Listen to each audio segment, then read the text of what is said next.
Hey there, it's Cass. Today we're going to be delving back into the RWBY fandom for a bit. I promise we'll be doing more original content and other art topics soon. This show just kind of owns my soul right now, and I wanted to draw more of it. I wanted to talk about something that happened in one of the more recent Volume 8 episodes, and I want to walk you all through my process of redesigning one of my favorite characters in RWBY based on the events of that episode. This is going to delve into some spoiler territory for RWBY Volume 8, so if you haven't seen the new volume, I highly recommend you go and watch it first, and then come back and check out this video. Anyway, let's get started. In the newer volumes of RWBY, we got to meet back up with one of the most beloved characters from the beginning of the series. Penny Polendina is a sweet girl with a big secret at the beginning of the show. She isn't a real girl in the traditional sense. Penny is a robot infused with her father's aura to create artificial life. She's based heavily on the story of Pinocchio, which, as many of you know, means I instantly fell in love with her due to my love of fairy tales, folklore, and mythology. In the newest episodes of RWBY, the gang find a way to use a magical item called the Staff of Creation to separate Penny from a virus that's affecting her entire robotic body. Over the course of these episodes, it's discussed a lot by both Penny herself and how she feels, as well as through the lens of the other characters who are supporting her, that she is and always has been much more than a robot. Penny has a soul, feelings, and independent thoughts of her own, and it's the soul inside her that defines who she is, not the robotic parts. Once her body is separated from the virus, she's left with a much more human-like body. We see that a lot of the metal elements on her outfit disappear. Her boots, her metal bow, and the power symbol that's often seen on her body all over have disappeared. And even when she jumps in to hug RWBY and her friends, she points out how hugs have never made her feel so warm before. Now, the word is still kind of out on whether or not Penny is really considered human now, or if she's maybe something else, like a being made of pure aura as opposed to a robot with aura implemented into it, but the idea of a human Penny was just super interesting to me.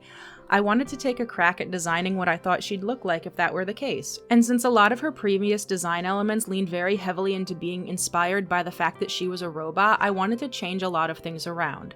So let's talk about the design elements I chose and why. When I think of Penny becoming human, I also think of her becoming more scrappy. Penny is always so vibrant and excitable. I love that about her. And I think that as a human, she would probably become even more so now that she is able to experience all of the different feelings and sensations that humans do. So I wanted to make her design more true to that, making it easier for her to jump and move around in. Especially with her maiden powers, flying around in that skirt has to have a draft. Penny's design originally reminded me a lot of the traditional clothing from places like Denmark, but as a way to make a nod to the Disney version of Pinocchio and how her story was inspired by Pinocchio itself, I decided to give her a set of overalls in a similar color scheme to her original dress. I really like the idea of her wearing overalls and shorts, and something about her swapping out the skirt so she can run around and feel all these new sensations really makes me kind of giddy.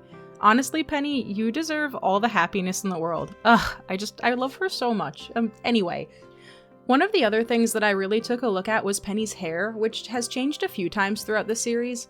She's gone from originally having a very cute bob cut to a much longer hairstyle, but she's always kept those signature doll-like curls. Now, one of the major things I wanted to change up from her original designs were the very doll-like elements of her hair and clothing, while still keeping it looking and feeling like the real Penny. One of the things that first occurred to me was how she's always willing to jump into action, and how having Penny have this super long, perfect doll-like hair was not really realistic for someone who's constantly in combat. I decided to keep her long hair, but put it up in a curly ponytail to help it stay true to her original character while giving it a less doll-like appearance. The last thing I really wanted to make sure that I did with Penny's design is something that we've seen in RWBY a lot before, actually. We've seen characters like Jean and Nora and even Weiss, Blake, and Yang adapt their outfits to add elements that reflect the people they care about within them. Nora's outfit always includes that signature pink color that she gets from Ren. Over time, Jean adapted Pyrrha's weapons into his armor as a reminder of her, and both Blake and Yang's designs incorporate some of each other's colors into them. One of Penny's major motivations throughout the show is protecting her friends. They're immensely important to her and how her character has developed through the show so far, so I really wanted her to have a lot of elements of the characters that she feels close to in her design. The very first element that I wanted to add was something of Nora's, actually. Nora is instrumental to everything Penny has gone through during this volume. It was Nora who first was able to calm Penny down and reassure her of who she is when the virus first started taking over her body. The reminder that the virus was just a part of her and not her full self helped Penny overcome it temporarily to regain control. I love the relationship that Penny and Nora have come to have in the show. It's really endearing, and I really think that Nora's insights on Penny and who she is as a person are amazing. Especially since Nora knows firsthand what it feels like to have your sense of who you are defined for you by other people and your relationships to them. Really, how Nora feels isn't so different from Penny, who has had her role as protector of Atlas pushed on her by people like Ironwood from very early on. People were originally too eager to see her as a tool to be used rather than a person, which is kind of similar to how Nora feels when we hear her talking about how she's just the one who gets to be strong and hit stuff. It's hard to overcome the stereotypes and expectations people seem to have of you, and Nora was able to remind Penny that she is not just the sum of what people can use her for. The virus is a part of her, but she is so much more. Because of this, I decided to give my design for Penny a new set of gloves, complete with metal wrist bracers that are the same shape as Nora's armband, the one we usually see her symbol on.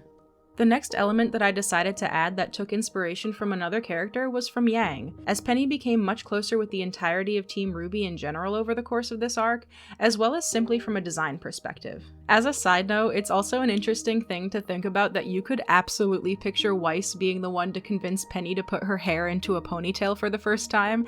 I think that would be really cute, and having Weiss do her hair would be adorable. Anyway, back onto Yang. I decided to add a belt piece similar to Yang's onto Penny's waist with a little twist of my own. As a callback to the skirt she originally wore, I had the belt piece and the fabric that overlaps it be longer in the back, kind of like a half skirt. It also gives me a little bit of a superhero cape vibe, which I think is fun considering Penny is the protector of Atlas, and if you don't think that makes her a superhero, then I don't know what to tell you. The last element I really wanted to add was something from RWBY herself. RWBY was Penny's first real friend in the show, and the two of them have only grown closer over the course of the latest few volumes.